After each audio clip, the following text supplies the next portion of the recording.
আসসালামু আলাইকুম। আজ আমরা রান্না করব পাবদা মাছ। এখানে পাবদা মাছটাকে কেটে একটু লবণ দিয়ে মাখিয়ে রেখেছি কিছুক্ষণ। এই যে কয়েকটা পেঁয়াজ মরিচ কুচি কুচি করে কেটে নেওয়া হয়েছে।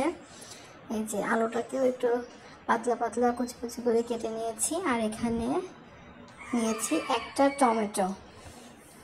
এটা নিজেদের ইচ্ছা মতন, ভালো লাগলে দিবেন, না লাগলে স্কিপ করবেন। এই যে এখন কড়াইতে তেল গরম করে পেঁয়াজ মরিচ আগে দিয়ে দিব।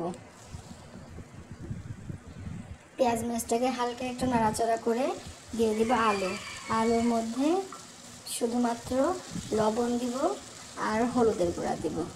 দেন হালকা একটু নাড়াচাড়া করে পরিমাণ মতন পানি দিয়ে দিব।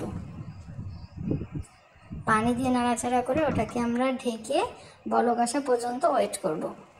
যখন ভালো মতন বলক আসা যাবে তখন যে মাছটা ছিল সেটা দিয়ে দিব। আর এই যে টমেটো একটা রেখেছিলাম কেটে, সেটা উপর দিয়ে দিব। এখন এটাকে আবার কিছুক্ষণের জন্য ঢাকনা দিয়ে ঢেকে দিব।